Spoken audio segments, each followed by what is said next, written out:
오늘 우리가 함께 나눌 말씀은 레위기 19장 말씀입니다. 레위기 19장 2절. 레위기 19장 2절 우리 먼저 함께 읽겠습니다. 시작. 너는 이스라엘 자손의 온 회중에게 말하여 이르라. 너희는 거룩하라. 이는 나 여호와 너희 하나님이 거룩함이니라. 아멘. 우리 한 번 더 읽을까요? 시작. 너는 죄송합니다. 다시요. 시작. 너는 이스라엘 자손의 온 회중에게 말하여 이르라. 너희는 거룩하라. 이는 나 여호와 너희 하나님이 거룩함이니라. 아멘. 더 말씀 5번째 시간입니다. 오늘은 성경의 3번째 책 레위기에 대해서 배울 텐데요. 이번 주 월요일부터 우리가 레위기 읽기가 시작됐고 오늘 7장, 8장, 9장 읽었죠. 오늘 이제 배우면 같이 함께 공부하면 아시겠지만 그 5대 제사를 올리는 방법과 또 제사장들의 위임식에 대한 내용이 오늘 우리가 함께 읽은 통독 내용이었습니다. 레위기는 여러모로 참 불편한 그런 책이라고 성도들은 말해요. 우리 예배 시작하면서 우리 고민수 목사님이 한간에는 레위기가 나의 위기다, 내 위기다 이렇게 별칭도 있다고 말씀을 하셨는데 그게 과장이 아니죠. 레위기가 쉽다는 사람은 참 찾기 어렵습니다. 왜 어려울까요? 제가 생각해 보니까 첫 번째로는 낯선 용어들이 많이 나와요. 그리고 우리 현대 사회에는 어울리지 않는 제사 제도들이 계속 나오니까 어려운 이유가 첫 번째, 생소하다.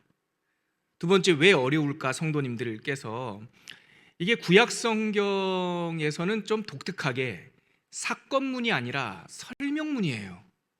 좀 어렵고 생소하더라도 소위 내러티브라고 하거든요.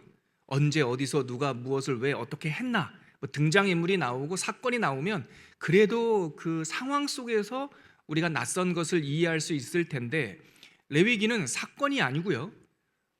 시내산 하나님의 그늘 아래에서 그 시내산 아래에서 머물고 있는 동안 하나님께서 모세를 통해서 이렇게 하자라고 설명해 주신 내용이니까 사건이 안 나오니까 재미가 없어요. 그래서 어려워요. 또 한 가지 왜 많은 사람들이 어려워할까 제가 3번째 이런 생각해 봤어요. 1월 되면 성경 읽어야지 작심을 한단 말이죠. 레위기는 보통 2월에 만나거든요. 그때쯤 되면 우리의 의지가 약해져요. 차라리 레위기가 첫 번째 책이었으면 그나마 우리가 돌파하시는 분들이 많을 텐데 2월쯤 되면 그 새해를 맞이하면서 각오했던 이 각오가 좀 약해진단 말이죠. 그러니까 어려운 거죠.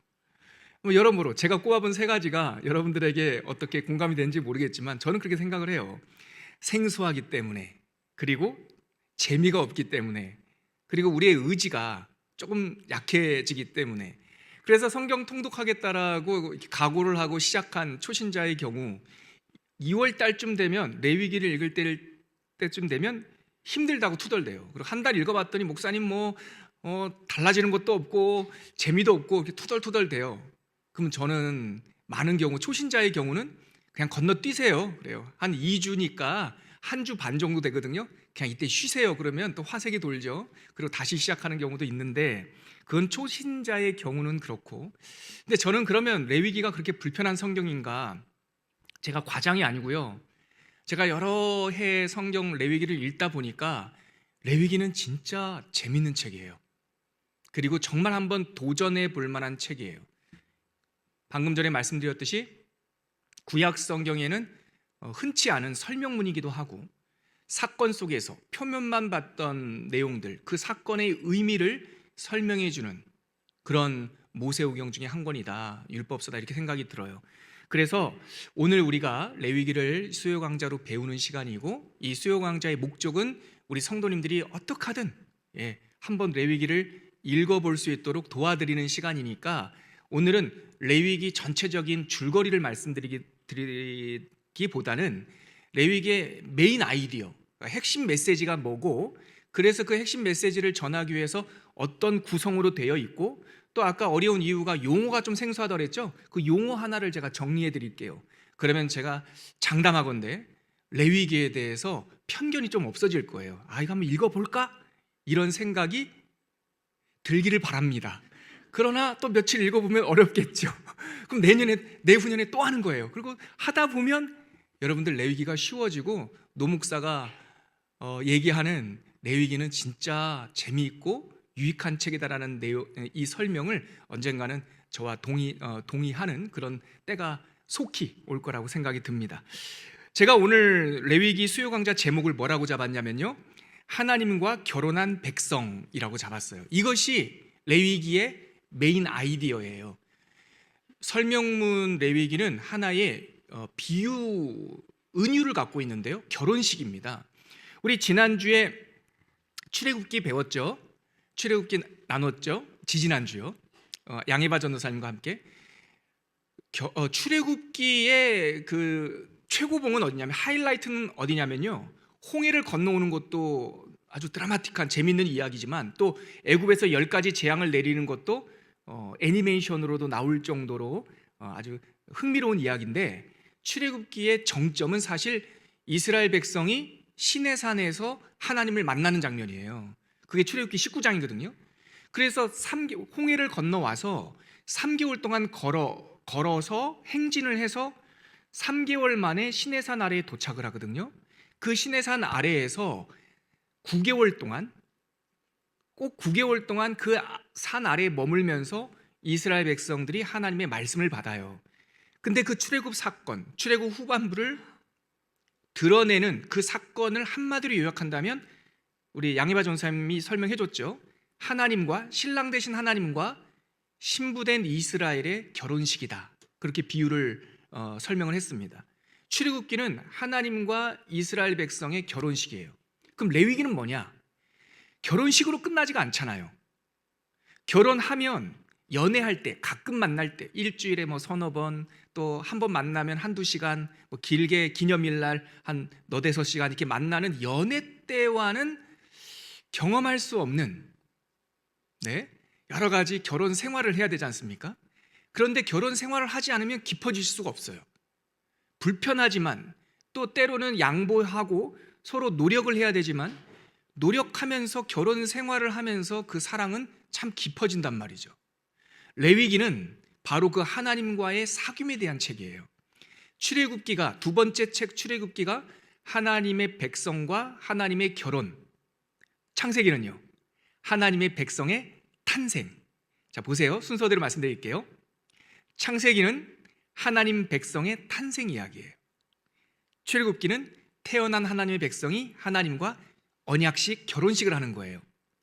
레위기는 결혼한 하나님의 백성이 어떻게 하나님과 깊은 사랑을 나누고 하나님과 사귐을 하고 하나님과 오해, 틀어지지 않을 것인가, 그런 내용들, 결혼 생활 지침서가 레위기다. 자, 이 한 문장 함께 기억해 주실까요? 레위기는 하나님과 결혼 생활 지침서다. 결혼 생활에 혹시나 부담되신다면 하나님과 사귐에 대한 지침서다, 이렇게 기억하시면 좋겠습니다. 자, 그래서 여러분들 강의한 0페이지 목차를 한번 보세요.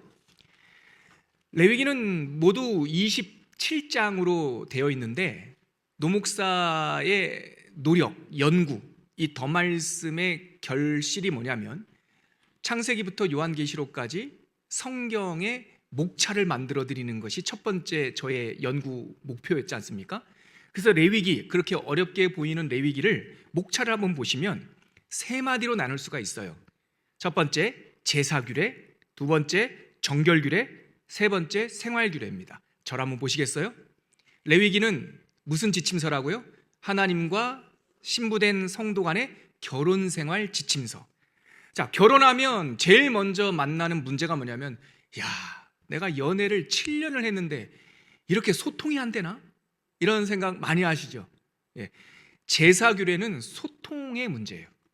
하나님과 우리가 어떻게 커뮤니케이션을 할 것인가, 기쁨을 어떻게 표현할 것인가, 혹은 언약을 어떻게 지킬 것인가, 혹은 우리가 하나님께 잘못한 일을 했을 때, 마음속 깊이 잘못한 일을 했을 때 어떻게 그걸 풀 것인가, 혹은 우리가 살다가 실수하기도 해요. 이건 깊은 죄는 아닌데 부부지간에 말에 실수를 하기도 하고요. 가끔 남편들 같은 경우는 취미생활 부인이 좋아하지 않는 취미 생활. 제 후배 중에는 이 드론 날리는 거 취미 생활을 하는 친구가 있는데 이 친구가 가끔 사고를 쳐요. 굉장히 비싼 걸 사요. 그러면서 너 왜 이래? 왜 이래? 그러면 형, 허락받는 것보다 용서받는 게 더 빨라요. 그러면서 허락을 절대 안 해준다는 것이죠. 이제 그런 거죠. 근데 이런 것들이 바로 레위기에 나오는 제사법의 의미예요. 우리가 어떻게 하나님과 소통할 것인가. 두 번째, 정결규례. 이거는 정결법이라고 말하는데 이거는 뭐냐? 결혼하면은요, 큰 마음의 그러니까 싸움의 발단이 되는 게 이 소통은 시작이고요. 깊은 상처를 주는 게 저 사람이 나를 사랑하는 것 같지 않은 거예요. 또 저 사람이 나를 무시하는 것 같은 생각이 들 때가 있어요. 근데 그 동기, 아주 깊은 서로 간의 그 반목, 아주 심한 좀 심각한 부부싸움의 원인을 따져보면 남남같이 느껴질 때거든요. 근데 부부싸움도 하고 뭐 이렇게 툭툭거리는 것 같아도 오래 잘 사는 부부들 보면요, 서로가 서로의 남편이자 부인인 소속, 나는 그대의, 그대는 나의 한 몸이 됐다라고 하는 것이 확실한 사람들이에요. 뭐 1년에 서너 번 혹은 뭐 한 달에 뭐 매주라고는 말씀 못 드리겠어요. 차마 한 달에 한 번씩 부부싸움하는 가정이 있더라도 이 사람이 나의 반쪽이고 내가 이 사람의 반쪽이고 우리는 정말 끊을 수 없는 관계다라고 하는 소속감이 확실하면 어떤 환난과 어려움도 사실은 이길 수가 있죠. 정결규례, 정결법, 두 번째가 바로 소속의 문제예요. 한마디로 거룩하라라는 말인데, 거룩하라는 말은 구별하다는 뜻이고, 거룩이라는 이 카도시라는 말은 누구누구에게 소속되다라는 뜻이에요. 구별. 여러분 보십시오. 이 컵을 뻔한 그 어디라고 하나요? 그릇 가게에서, 많은 그릇들이, 뻔한 그릇들이 있는 그릇 가게에서 제가 이 컵을 샀어요. 구별했어요. 떼어냈어요. 진열장에서 이 컵을 제가 카도시 떼어냈어요. 그러면 이 컵은 누구 겁니까? 내 거죠. 카도시, 구별하다, 거룩하다, 성별하다라고 하는 말은 우리가 하나님의 소유입니다 라고 하는 고백과 그 내용이에요. 그래서 두 번째, 정결규례의 핵심은 거룩은 하나님과 우리 사이의 소속관계. 요한복음에 보면 내가 네 안에, 네가 내 안에 있으면, 그 내용이에요. 자, 마지막 세 번째, 생활규례는 뭘까? 흔히 절기법이라고 말하는데요. 자, 보십시오. 순서대로 소통도 잘 되고, 그리고 우리가 언약을 맺어 한 몸 된 것까지 아는데 그럼에도 불구하고 결혼 그 생활에 투덕거리는 일이 있죠. 그럴 때 보통 말하는 그 하소연이 뭐냐면 저 사람하고 나하고 스타일이 잘 안 맞아요. 속도가 잘 안 맞아요. 생활 이 패턴이 잘 안 맞아요. 뭐 이런 말을 제가 이런 말 하니까 제가 그런 경험이 많은 것처럼 오해하지 마십시오. 그냥 여러분들에게 전하려고 제가 연구를 해본 거예요. 사례로 보면 그럴 것 같지 않습니까? 이 스타일이 너무 다르다. 이게 리듬이 다른 거거든요. 리듬. 절기법, 생활규례, 이것은 리듬의 문제예요. 하나님과 우리는 어떻게 살 것인가. 7일째 되던 날 안식하고, 그리고 새해 첫날을 유월절로 생각하고, 또 초막절에는, 장막절에는 7년이 지났을 때 안식년을 갖고, 평생에 50년 지냈을 때 또 우리가 기념식을 하고, 그러니까 이 생활규례는 하나님과 우리 사이, 신부와 신랑 된 우리 사이의 생활 리듬, 삶의 방식에 대한 문제다. 자, 다시 한번 목차 정리해 드릴게요. 레위기는 하나님과 성도 사이 결혼한 이 결혼 생활의 영적 지침서다. 그럼 레위기는 무슨 내용을 담고 있나? 크게 세 가지를 담고 있습니다. 제사, 어떻게 하나님과 소통할 것인가. 정결, 어떻게 거룩, 즉 하나님을 닮아가고 우리가 하나님의 소유가 되고 하나님이 또 내 안에 되는 이 소속 관계를 할 것인가, 분명히 할 것인가. 마지막 세 번째, 생활규례, 절기법. 그래서 다 알고 증서도 언약도 확실한데 어떻게 우리가 신랑 되신 하나님과 리듬을 맞춰서 살 것인가. 이것이 레위기 전체 구성이에요. 자, 본론 한번 제 강의 하나 한번 들어가 볼게요. 레위기, 오늘 우리가 읽었던 내용을 제가 위에 성경 옆에 이 헤드라인으로 해놨습니다. 너희는 거룩하라, 이는 너희 하나님이 거룩함이니라. 이게 레위기의 핵심 요절이라고 생각하시면 됩니다. 자, 제가 한번 읽어볼게요. 애굽에서 나온 이스라엘은 3개월간의 광야길을 걸어서 시내산에 도착했습니다. 하나님은 그 산 아래에서 이스라엘과 만나셨고 그 이스라엘 백성을 신부와 같은 백성으로 구별하신 후에 언약식을 맺었습니다. 출애굽기 이야기입니다. 시내산 아래에 머물렀던 9개월간의 역사적 기록이 출애굽기라면 사건문이라고 불러요. 그 시내산 아래에서 맺었던 언약의 내용, 설명문, 그게 레위기예요. 자, 저랑 보시겠습니까? 출애굽기와 레위기는 책의 순서에는 두 번째 책, 세 번째 책이지만 시간적 순서는 이렇게 병렬로 되어 있지, 수직으로 직렬로 되어 있지 않고 병렬로 되어 있다. 즉 시내산 아래에서 9개월 동안 머물러 있을 때 일어났던 일, 사건에 대한 기록이 출애굽기. 그 시내산 아래 9개월 동안 머물러 있는 그 기간에 하나님께서 모세를 통해서 들려주신 이야기가 레위기. 같은 시간에 있는 거다, 이겁니다. 이 책의 히브리어 제목은 우리가 또 배우는 입장에서 이거 하나 배워놓으면 좋죠. 모든 모세오경의 그 패턴처럼 그 첫 1장 1절에 나오는 단어를 제목으로 잡았는데, 그리고 그분이 부르셨다, 그리고 그분이 부르셨다라는 뜻의 바이크라, 이렇게 이 제목을 불러요. 히브리 사람들한테, 유대인들한테 세 번째 책, 토라의 세 번째 책, 그러면 바이크라 이렇게 부릅니다. 이 뜻은 뭐라고요? 그리고 그리고 그분께서 부르셨다. 예, 레위기의 핵심 내용은 콜링입니다. 하나님의 부르심. 하나님께서는 회막에서도 말씀하시고 산 위에서도 말씀하셨고 빈들에서도 말씀하신 것을 기록한 것이 레위기. 너희는 나와 함께 이렇게 언약하고 이렇게 살자. 하나님이 애굽에서 이스라엘 백성을 빼내는 데는 단 하룻밤밖에 필요하지 않았어요. 단번에 홍해를 건넜죠. 근데 이스라엘 백성 430년 동안 애굽에서 종살이하던 이스라엘 백성 마음에 있는 애굽을 빼내는 데는 시간이 좀 걸린단 말이죠. 결혼식은요, 요즘은 한 30분 합니까? 1시간 하시나요? 길게 해도 한 3시간. 제가 가본 결혼식에서 제일 길게 한 건 3시간인데, 길어봤자 3시간이면 결혼식인데요, 결혼 생활, 그리고 부인과 남편이 이 마음을 탁 맞춰가는 데는요, 짧게는 1년, 길게는 3년 걸립니다.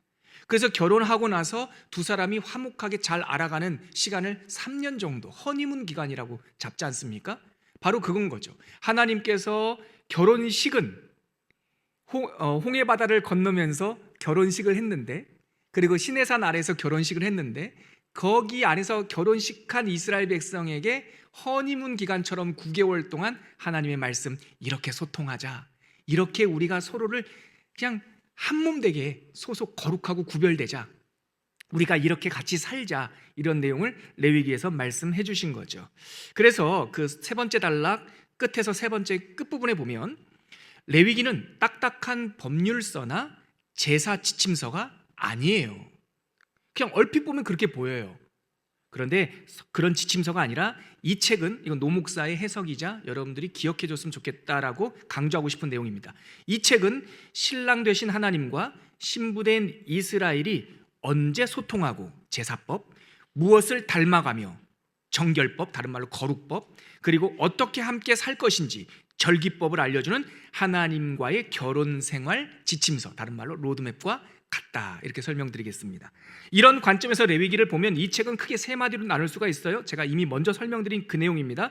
1장부터 10장까지는 하나님과의 소통 방법, 제사 규례, 제사법, 그리고 11장부터 22장까지는 정결 규례, 정결법, 그리고 23장부터 마지막 27장까지는 하나님과 어떻게 리듬을 맞춰 살 것인지에 대한 생활 규례, 다른 말로 절기법, 이렇게 세 마디로 나눌 수가 있습니다. 하지만 이 모든 것을 한마디로 말하면 하나님과의 사랑, 그리고 관계, 이것이 핵심 메시지, 주제다라는 것이죠. 자, 그러면 내용으로 한번 들어가 볼게요. 제사규례 1장부터 10장에 담겨 있습니다. 저는 부제목으로 이렇게 우리가 만나자, 이렇게 우리가 만나자, 하나님께서 5가지 제사의 커뮤니케이션의 방법을 알려주셨는데요, 레위기에 나오는 제사는 5가지예요. 종류가, 형식이 아니에요.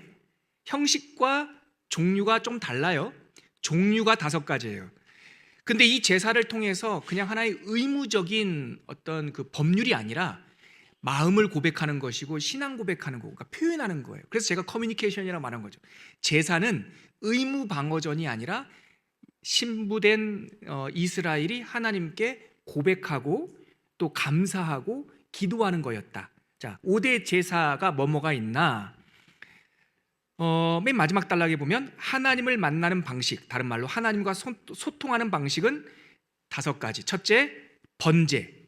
두 번째, 소제. 세 번째, 화목제. 여기서 끊고요. 그리고 조금 성격이 다른 네 번째, 속죄제. 다섯 번째, 속건제. 이렇게 5개 제사예요. 고개 들고 저를 한번 보시죠. 복습하겠습니다. 하나님께서 5가지의 제사 형식, 제사를 알려주셨어요.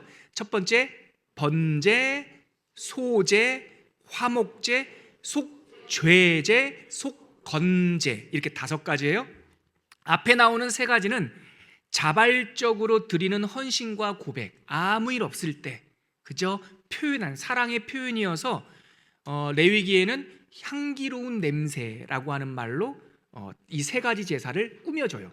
이는 여호와께 드리는 향기로운 냄새라. 왜냐하면 자발적이고 고백이고 감사고 기쁨이기 때문에. 근데 나머지 뒤에 나오는 속죄제와 속건제는 사건이 일어난 후에 사후적으로 뭔가를 해야 되는 거에서 죄와 관련되고 또 갚음과 관련되는 속죄제와 속건제는 향기로운 냄새라는 말이 안 나와요.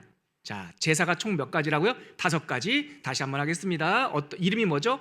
번제, 소제, 화목제. 3가지는 향기로운 냄새. 4번째가 뭐예요?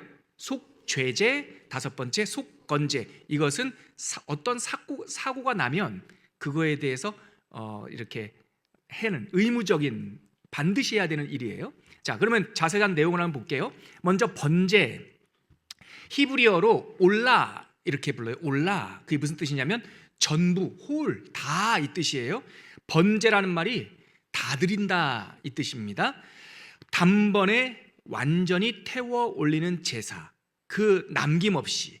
그래서 성경을 읽다 보면 한두 번 전제라는 말이 나오는데요, 이제 나중에 한국말로는 똑같은 방식, 드리는 방식이 4가지 방법이 있거든요. 제사의 내용은 5가지인데 그 5가지 제사를 드리는 방식이 4가지 형식이 있어요. 그 중에도 전제라는 말이 나오는데 헷갈리지 마세요. 그래서 제가 일부러 한문을 다 써놓은 거예요. 모두 전자, 홀, 올이라는 뜻의 전제라는 말이 2번 나와요. 그거 헷갈리지 마세요.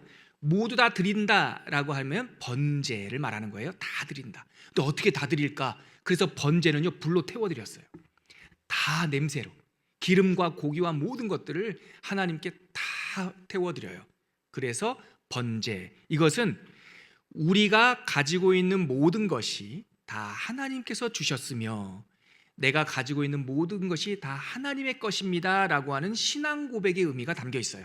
가장 기본이 되는 제사예요. 무슨 제사라고요? 번제, 다 드리는 제사. 2번째, 소제. 이거는 그레인, 그러니까 이 곡식으로 드리는 거예요. 이 소제는 무슨 뜻이 있냐면 하나님의 은혜가 너무 감사해요. 그래서 그 감사를 매일매일, 꼭 무슨 절기가 아니더라도 매일매일 이유 있을 때, 감사하는 생각이 날 때마다 드려요. 그래서 크게 뭐 소나 양이나 뭐 이런 거 드리지 않고 곡식으로, 그리고 곡식도 많이 드리지 않고 이렇게 조그맣게 그릇에 담아서 이렇게 하나님께 소제를 드리죠. 이거는 이제 부부지간에 손잡아주고 이렇게 쓰다듬어주고 여보 고맙소 해주고 이런 게 이제 소제가 될 것 같아요. 이왕 제가 부부 생활로 비유를 했으니까. 3번째, 화목제가 있어요. 그래서 소제는요, 히브리어로 민하 이렇게 불러요. 선물이란 뜻입니다. 선물. 어느 날, 요즘에 이게 별로 인기가 없다고 하는데 옛날에 제가 강의할 때는, 10년 전에 강의할 때는 소제는 퇴근하고 돌아오는 남편이 프레지아 꽃다발 하나 사들고 들어오는 겁니다. 10년 전에는 이게 공감이 됐거든요. 요즘에 꽃다발 들고 옵니다. 그러면 그 목사님 그거 왜 그런 거를 남편이 들고 오는지 모르겠어요. 그럴까 봐.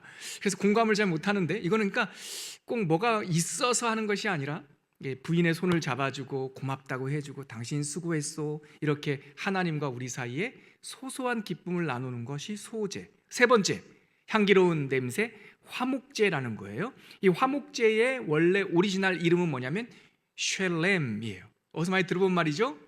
샬롬, 평화란 뜻이죠. 평화. 동사가 아니라 명사로 샬렘. 이게 화목제예요. 평화를 위한 제사고요. 거기 제가 밑줄 쳐놨죠.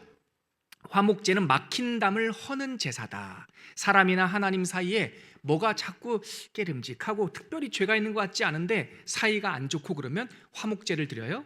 그런데 이것은 뭐 한 개인이 뭐가 조금 깨름직해서 드릴 경우도 있지만 축제 때 많이 했어요.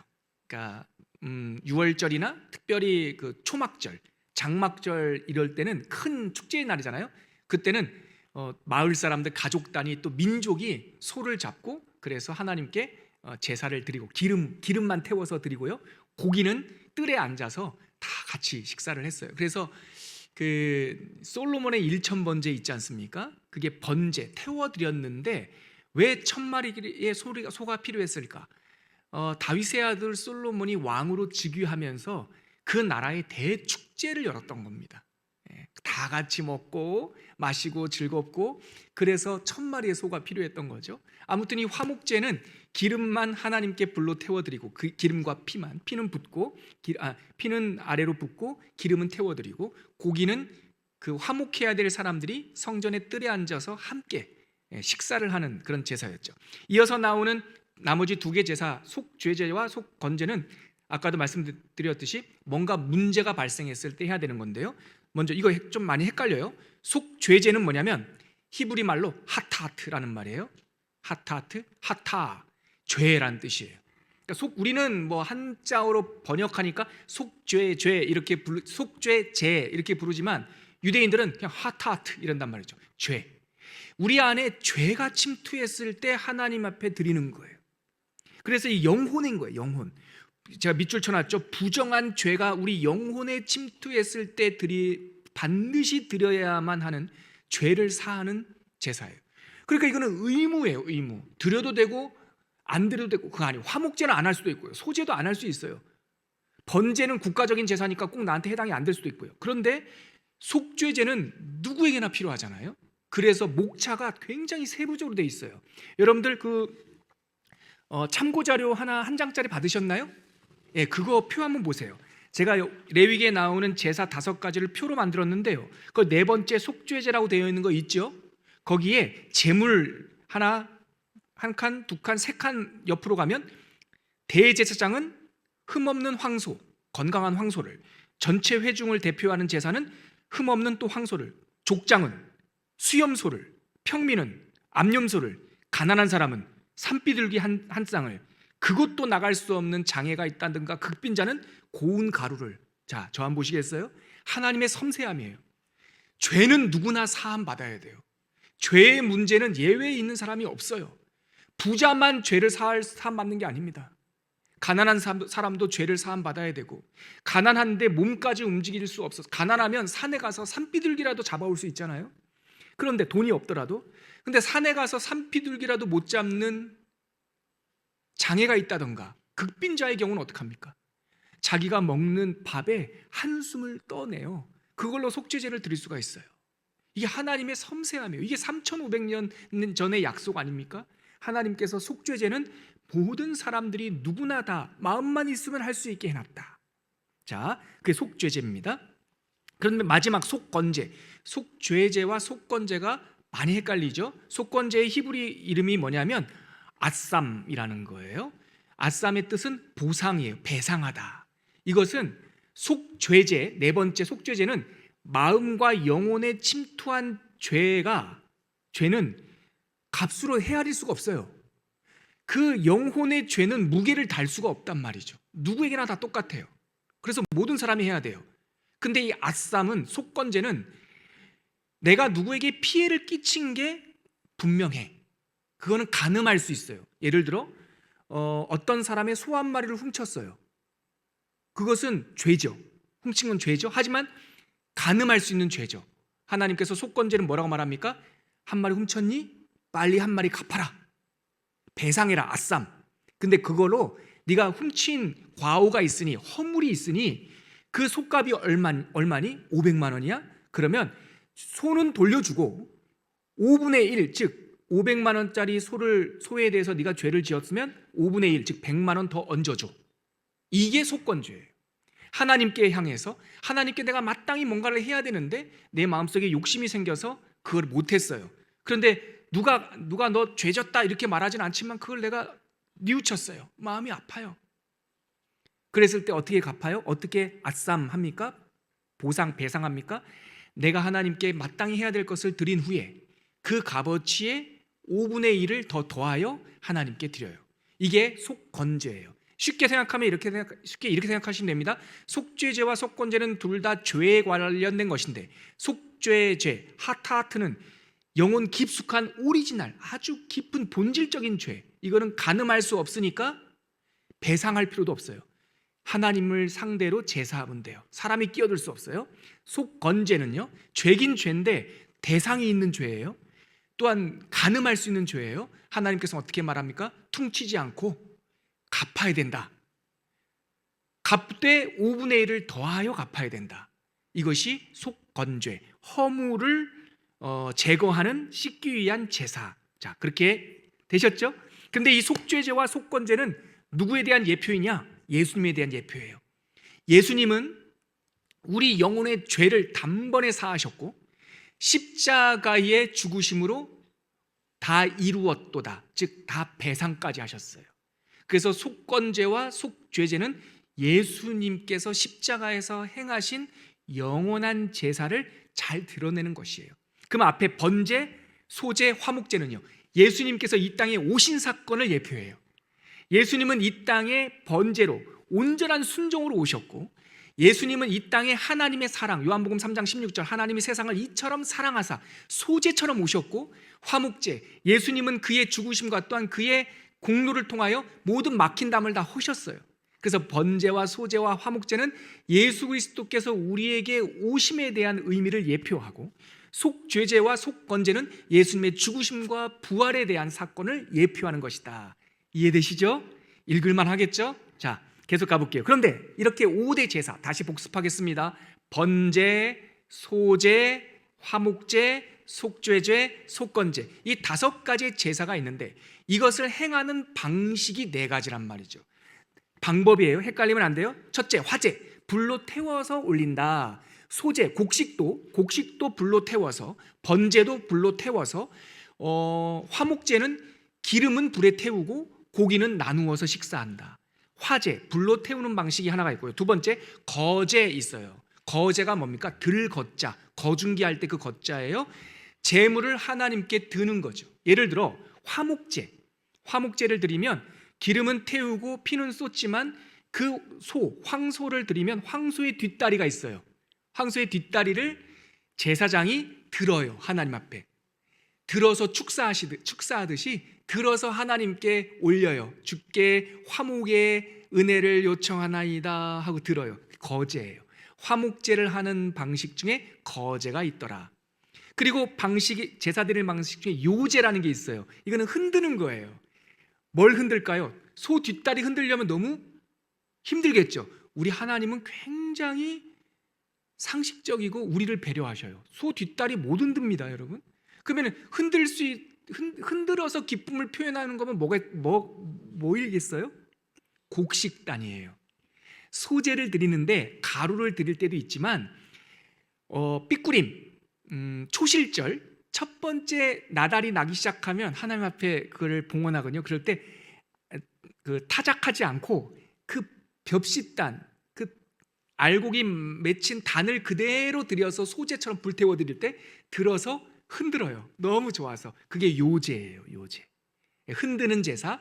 마지막 4번째 전제라는 게 있어요. 이거는 붓다란 뜻이에요. 포도주, 감람류 이런 거. 그래서 소제를 드릴 때, 하나님 앞에 고운 가루를 드릴 때 그 가루에다가 올리브유를 조금 착 부어서 그리고 불로 확 태워서 드리잖아요. 아무튼 전제는 붓는다. 근데 이 전제라는 말은 디모데후서 4장 6절에도 나와요. 찾지 말고 자막을 한번 준비해 주세요. 디모데후서 4장 6절에 보면 사도 바울이 이런 고백을 했습니다. 우리 같이 한번 읽어볼게요. 시작.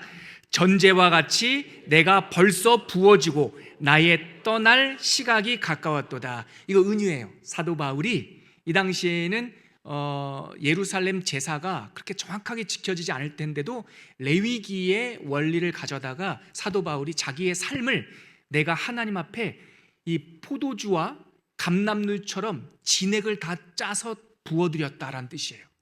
내가 전제와 같이 하나님의 제단에 부어졌고 나는 이제 떠나갈 시간이 가까웠다. 그래서 방금 말씀드린 화제, 방법, 거제, 요제, 전제는요 뜻밖의 레위기에는 많이 안 나와요. 예를 들어 지금 말씀드린 전제라는 거 있잖아요. 이렇게 붙는 거 레위기에는 3번밖에 안 나와요, 단어가. 근데 오히려 어디에 많이 나오냐? 민수기에 32번이 나와요.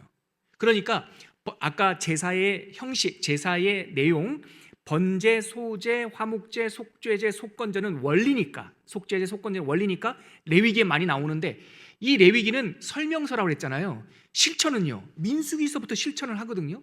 그래서 레위기는 3번밖에 이렇게 붙는다라는 말이 3번밖에 안 나오지만 민수에 가면은 32번이나 실질적으로 그렇게 한 거죠. 그래서 레위기 읽으면서 헷갈리진 않아요. 레위기를 읽으면서는 드리는 방식과 제사의 내용이 헷갈리진 않지만 민수기 가면 헷갈리실 거예요. 자, 이렇게 기억하세요. 다시 복습하겠습니다. 제사의 종류는 몇 가지? 5가지. 번제, 다 드리는 거, 소제, 소소하게 자주자주 드리는 거, 화목제, 서로 화목하고 같이 고기를 먹는 거, 속죄제, 마음에 침투한 죄, 측량할 수 없어요. 속건죄, 내가 누군가의 실제적인 피해를 줬을 때 그걸 죄를 갚고 5분의 1 더하는 거. 자, 이러한 제사를 드릴 때 방식 어떻게 드리나? 불로 태우는 화제, 그리고 들고 소 뒷다리 들고 드는 거제, 들고 흔드는 요제, 액체는 붓는 거니까 전제. 이렇게 4가지 방식이 있습니다. 그리고 나서 18장, 오늘 본문이었죠. 8장부터 10장까지는 여러분 보세요. 이 제사들을 실행할 제사장이 필요하잖아요. 그렇죠? 그래서 이렇게 제사 방법을 알려주시고 8장, 9장, 10장에는 이 제사를 실행할 제사장들을 구별해요. 아론과 그의 아들들을 첫 번째 제사장 그룹으로 구별해서 위임식을 해요. 근데 이때 제사를 드리는 방식 비슷하게 하나님 겁니다. 제사 드릴 때 그의 피를 그 제물에 감람류를 찍어 바르거든요. 그것처럼 제사장을 구별할 때도 제사장들 아론에게 황소의 피를 찍어서 다 발라요. 이것도 예수님에 대한 예표예요. 귓볼에 찍어 바르고요, 약 엄지에 찍어 바르고요, 발가락에 찍어 발라요. 그러니까 머리서부터 발끝까지 다 하나님 겁니다라고 하는 뜻이에요. 그러니까 제사장 위임식의 의미는 이 사람이 기능인이 아니라 하나님의 소유된 대표자입니다, 그 뜻이 되고요. 이 아론과 그의 아들들을 확장하면 레위 지파가 돼요. 그래서 레위 지파는 민수기 3장 12절에 가면 레위인들은 내 것이다 이런 말씀이 딱 나와요. 그런데 이렇게 첫 번째 제사장을 구별할 때 대제사장이 누구냐면 아론, 그리고 그 옆에 아론을 도와줄 부제, 두 번째 제사장들이 그의 아들들 나답과 아비후였어요. 근데 10장에 보면 이 나답과 아비후, 첫째 아들과 둘째 아들이 제사를 섬길 때 실수를 했어요. 그래서 화제를 많이 드리잖아요. 불이 넘쳐서 이 사람들이 사고를 당해요. 하나님께서 그들의 마음이 순전하지 않았다라고 그래요. 니네들은 기능인이 아니라 내 건데 마음을 안 들였어. 그래서 그 사람들이 사고로 죽어요. 그리고 나서 나답과 아비후가 죽고 난 후에 그의 셋째 아들, 넷째 아들인 엘르아살과 이다말이 그 형들이 하던 일을 물려받아서 제사장이 돼요. 그 내용이 민수기 3장 4절에 있는데요. 자막 같이 한번 읽어볼게요. 잠깐만요. 제가 찾아왔어요. 저는. 자, 민수기 3장 4절 같이 읽겠습니다. 시작. 나답과 아비후는 시내 광야에서 여호와 앞에 다른 불을 들이다가 여호와 앞에서 죽어 자식이 없었으며 엘르아살과 이다말이 아버지 아론 앞에서 제사장 직분을 행하였더라. 이게 레위기 10장 나답과 아비후가 죽는 일과 잘 다른 불을 들이다가 정신 안 차린 거예요. 정신 놓은 거예요. 그러다가 사고를 당하고 그의 동생들이 계승하는 내용이 나옵니다. 그러면서 제사법이 끝나요. 제사법이 끝나고 이제 11장부터 22장까지는 두 번째 내용, 거룩법, 정결법. 이것은 너희들은 이렇게 거룩해야 돼, 이렇게 구별돼야 돼, 세상 사람들의 풍습을 따라가면 안 돼. 먹는 거, 짐승, 이런 짐승은 정결한 짐승이고 저런 짐승은 부정한 짐승이야. 이렇게 하나님께서 좀 구별을 해주세요. 자, 이 지점에서 저를 한번 봐주십시오. 대표적인 게 그거 아닙니까? 부정한 짐승, 그러니까 내 거 또한 하나님께서 기뻐하지 않는 것을 구별하는 훈련인데, 대표적인 게 그러니까 굽이 있고 되새김질하는 짐승은 거룩할 것이며, 대표적인 게 뭐죠? 소죠. 염소도 있고요. 양. 그런데 굽은 있는데 되새김하지 않아. 대표적인 돼지죠. 자, 이런 내용들이 레위기에 나와요. 그럴 때 우리 마음이 조금 어렵단 말이죠. 왜냐하면 우리 돼지 좋아하잖아요. 그러면서 우리는 하나님께 따지고 싶어 하죠. 돼지는 왜 부정합니까? 이 지점에서 우리가 잊지 말아야 될 것은 돼지가 죄가 아니에요. 구별해야 된다는 뜻이에요. 나빠서가 아니라 그게 하나님과 우리 사이의 언약이라는 거예요. 먹을 거 많은데 돼지를 왜 하나님께서 싫어하실까 연구하는 사람이 있어요. 사회학적으로, 문화학적으로 돼지가 먹는 음식과 사람이 먹는 음식이 똑같아서 돼지를 많이 키우면 가난한 자가 먹을 것이 없다. 뭐 이런 사회학적인, 또 뭐 생물학적인, 돼지는 전염병이 많고 고기를 주는 거를 빼놓고는 젖도 주지 않고 뭐 나가서 뭐 하여튼 그래요. 그러면서 뭐 여러 이유를 찾는데 저의 결론은 뭐냐면 이유를 찾지 마십시오. 뭔가 특별히 그 돼지 짐승들 간에 이유가 있어서 그런 게 아니에요. 하나님은 아시겠죠. 근데 우리가 그 이유가 별로 중요하지 않아요. 중요한 건 뭡니까? 언약이 중요한 거예요. 언약. 결혼하면은 제일 많이 싸우는 사례 중에 다툼이 있는 에피소드 중에 화장실에 두루마리 화장지를 어떻게 걸 것인가에 대해서 싸우는 젊은 부부가 많다고 하죠. 남편은 화장지가 이렇게 혓바닥이라고 표현할게요. 화장지가 혓바닥 쪽으로 위쪽으로 나오는 걸 좋아하는데 자매님들은 손을 넣어서 둘둘둘둘 해야 되니까, 그러니까 이 혓바닥 안쪽으로 해서 이렇게 해야 된대. 그래서 화장지를 앞으로 할까 뒤로 할까 가지고 다퉜다는 거죠. 공감 못 하시는 분들 많아요. 많은 분들이 공감하는 거 있을 겁니다. 결혼하면은 여성분들은 앉아서 볼일을 보는데 남자들은 집에서조차 또 서서 꼭 볼일을 보겠다고. 그래서 잘 하면 되는데 주변에 또 튀면 부인들이 막 어떻게 하겠어요? 그거를 사회학적인 생물학적인 걸로 설명 안 돼요. 철없을 때는 이게 생물학적으로 어떻다, 이거 다 철없을 때는 소리고요. 좀 깊어지면은 무슨 말이 나온지 아십니까? 이유 없어요. 우리 아내가 이거를 좋아하면 그냥 이거 하면 돼. 이유 없다고. 내가 아무리 볼일 보고 닦겠다고 해도 이유 없어. 우리 부인이 그거 튀는 게 싫대. 그러면 어떻게 해야 돼요? 앉아서 볼일 봐야죠, 남자도. 제가 너무 여성들 편만 들어서 죄송한데 아무튼 그렇다는 거죠. 예를 들면 그렇다는 거죠. 정결법은요, 그 내용에 대해서 이유를 찾으려고 하면 자꾸 미궁으로 빠져요. 이거는 하나의 약속이에요. 7시 넘어서 집에 들어옵시다. 이게 법입니까? 약속이죠. 하나님께서 정결법의 핵심이 뭐냐면 구별이라는 뜻이고, 구별이라고 하는 주제의 본질은 세상과 달리 나와의 약속으로 살자.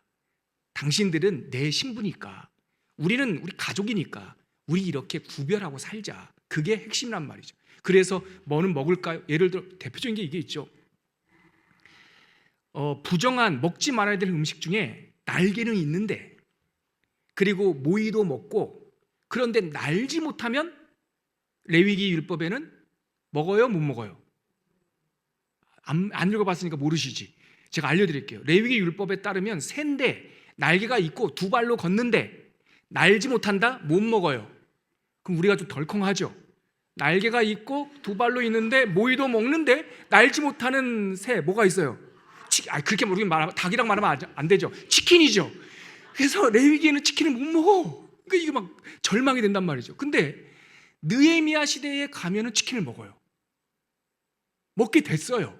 그건 율법을 어긴 것이 아니라 포로로 잡혀갔던 이스라엘 백성이 돌아와서 이제 그것이 대다수 허용되는 것이 된 거예요.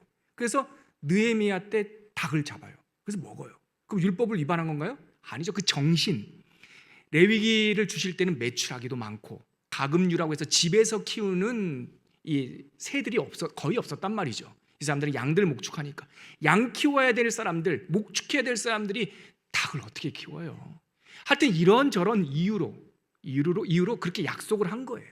그러니까 이걸 먹을 수 있냐 없냐가 중요한 것이 아니라 그곳에 담긴, 그 언약에 담긴 구별, 우리가 하나님 것입니다라고 하는 신앙 고백이 중요하다. 그래서 신약이 오면은 어떻게 말씀하시죠? 하나님께서 지으신 모든 것이 선함에 감사함으로 받으면 버릴 것이 없다고.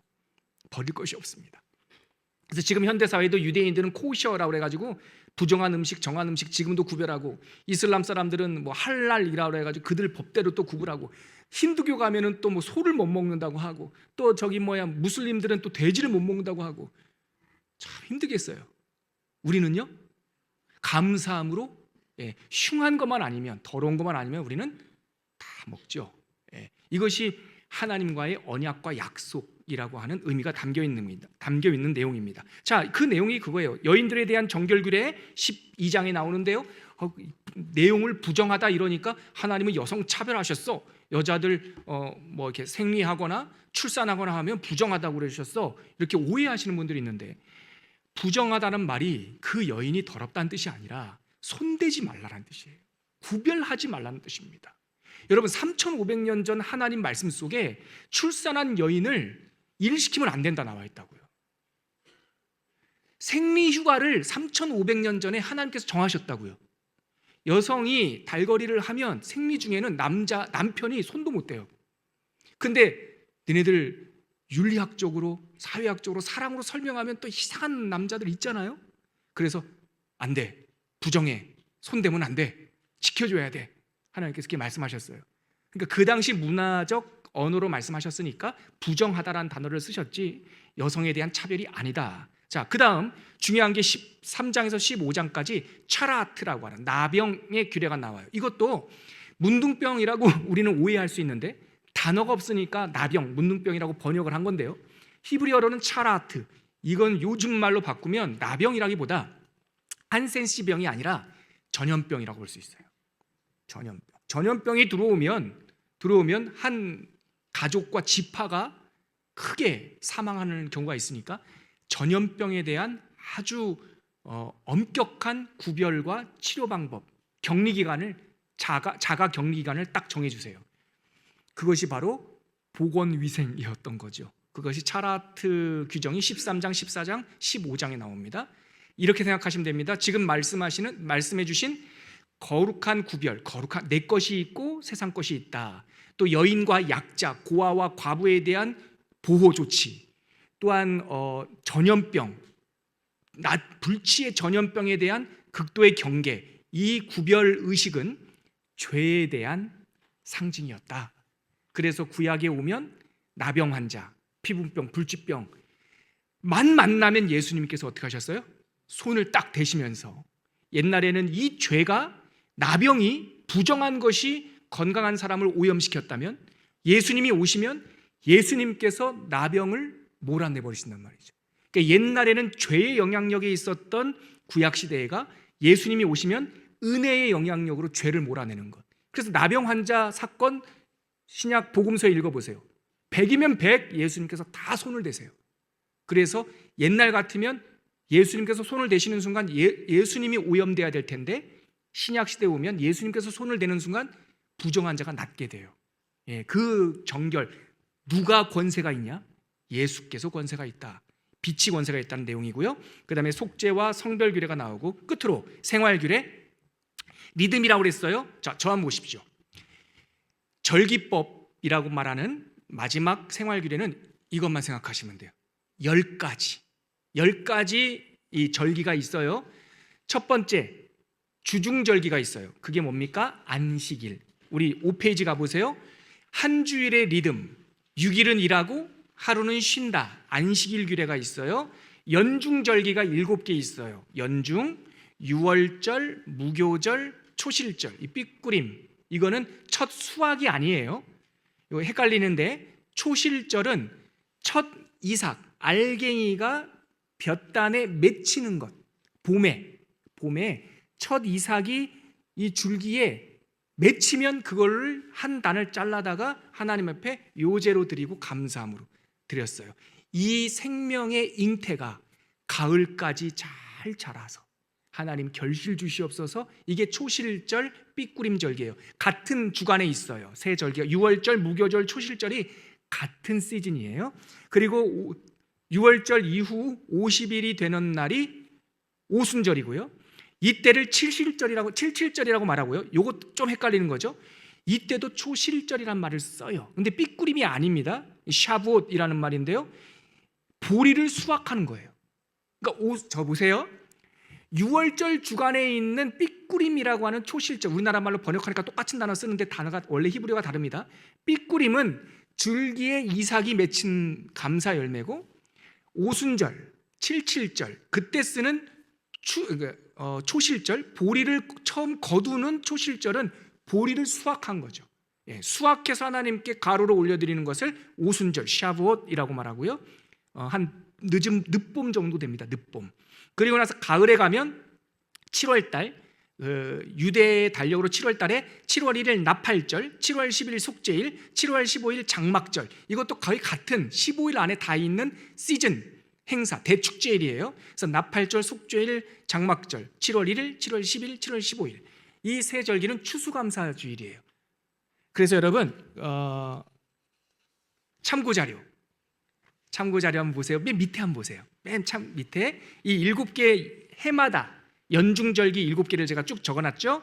거기에 1번 같이 한번 대답을 한번 해보세요. 1번 6월절, 그 다음에 무교절, 초실절이에요. 6월절은 원데이고 6월절로 시작해서 일주일간의 기간을 시즌을 무교절이라고 불러요. 같은 시즌이에요. 그리고 그 무교절 끝날 쯤에 16일에 초실절이 있는 거죠. 한 묶음이에요 사실은. 그리고 가운데 오순절, 샤브옷, 보리 추수하는 날. 그리고 가을 7월에 가면 나팔절, 로시 하샤나, 속죄일 7월 10일, 욤키푸르, 그리고 장막절, 수코트. 이것도 한 시즌이에요. 자, 절 보십시오. 7개 절기지만 앞에 3개 한 묶음, 뒤에 3개 한 묶음. 이거 1월달 3개, 7월달 3개, 가운데 오순절. 이게 예수님의 예표예요. 예수님께서 초림하셔서 6월절 무교절, 6월절 어린 양으로 오셨고, 무교, 즉 누룩이 없는 참 생명의 떡으로 오셨고, 부활 모든 사람들의 첫 열매로 오셨어요. 그게 6월절, 무교절, 초실절 앞에 3개가 예수님의 초림을 예표해요. 오순절에 뭐가 탄생하죠? 가운데 교회가 탄생해요. 그래서 오순절은 교회 시대를 말해요.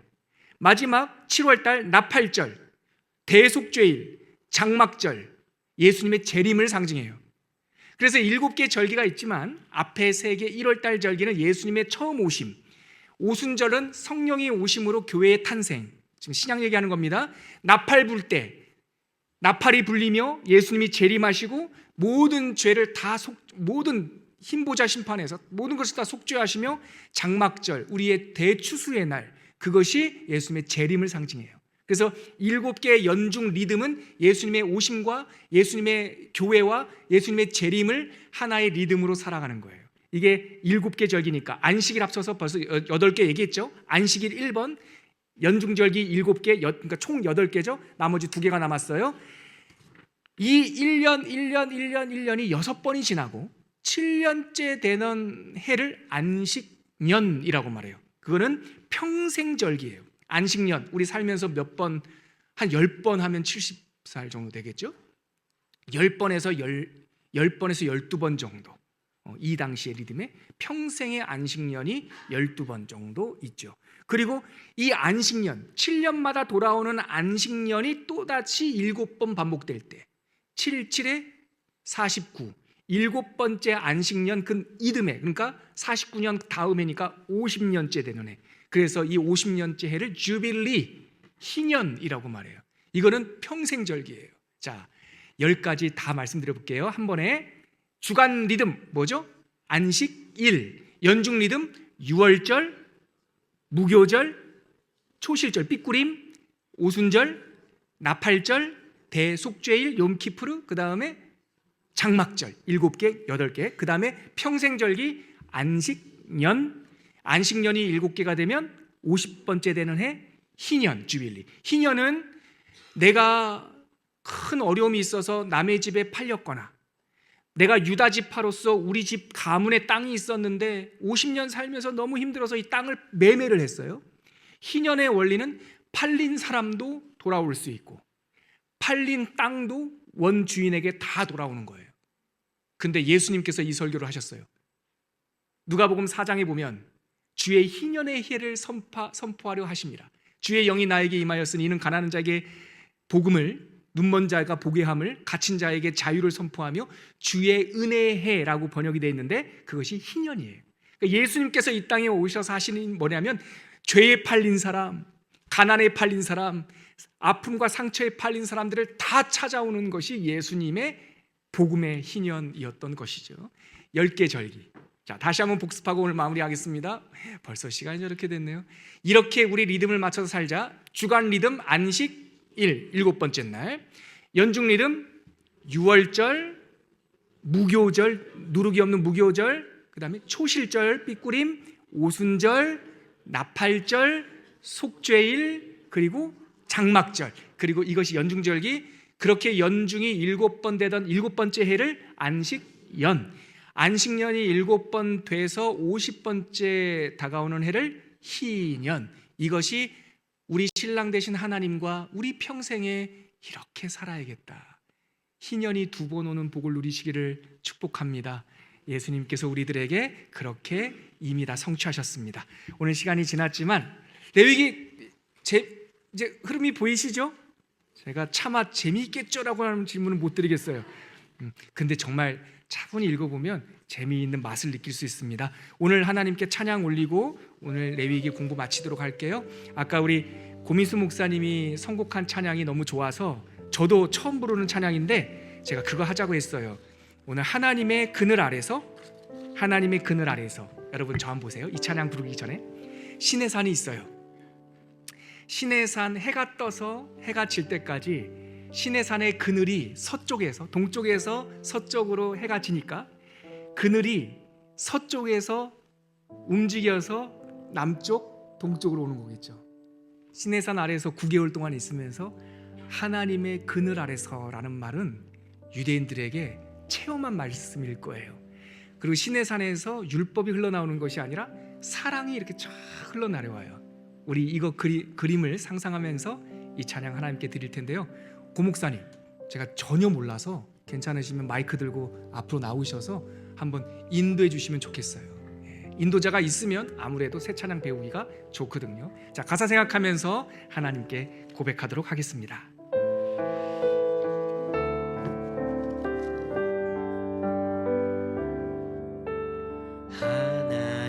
하나님의 그늘 아래 내 모든 것 다 내려놓고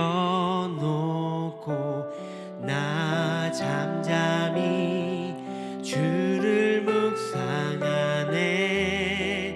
그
우리 말씀을 거두면서 함께 기도하겠습니다. 레위기는 하나님의 사랑을 받은 우리가 어떻게 하나님과 잘 살아갈 수 있을까라고 하는 하나님의 로드맵, 사랑, 결혼생활 실천서입니다. 이 조문 하나하나가 지금 우리들한테는 적실한 건 아니에요. 하지만 그 정신은 예수님을 통해서 다 완성되었고 지금도 변함이 없습니다. 함께 기도할 때 하나님과 기도로 예배로 이 5번의 제사처럼 잘 소통하는 신앙생활 하게 하여 주시옵소서. 정결법처럼 세상과 구별되어 하나님의 소유된 백성이 되게 하여 주시고, 이 절기법처럼 우리에게는 법이 있고 리듬이 있는 성도로서 세상의 바람에 흔들리지 않고 하나님의 리듬을 따라 춤추듯 살아가는 인생 되게 하여 주시옵소서. 우리 그렇게 한번 기도하도록 하겠습니다. 기도합니다. 하나님 아버지, 은혜를 감사합니다. 레위기를 통해서 하나님의 거룩이 무엇인지, 하나님과의 결혼생활 지침서에 대해서 우리가 배우게 되었습니다.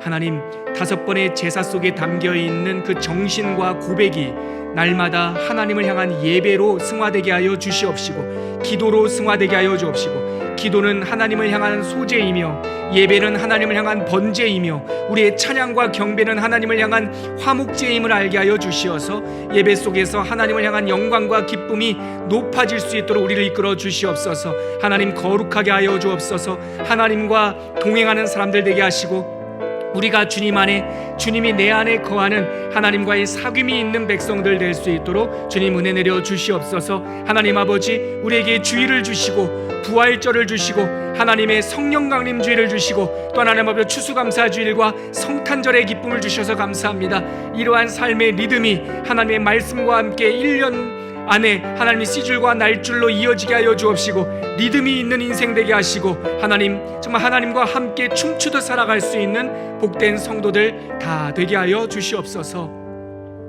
하나님 아버지, 하나님께서 우리에게 주신 하나님의 사랑 설명서 레위기를 마음을 다하여 전하였나이다. 성령께서 사랑하신 성도들에게 직접 찾아가 주셔서 마음의 발심을 허락하여 주시고, 어렵고 생소한 성경이지만 레위기를 순종함으로 읽어나갈 때에 말씀 체험하게 하여 주시옵시고, 한 구절 한 구절만이라도 우리들의 영혼에 터치가 있는 은혜가 있게 하여 주시옵소서. 그리하여 우리가 말씀을 읽어나갈 때 그 속에 담긴 하나님의 사랑을 마음껏 누리는 주의 백성들 되게 하여 주옵소서. 예수님의 이름으로 기도합니다. 아멘.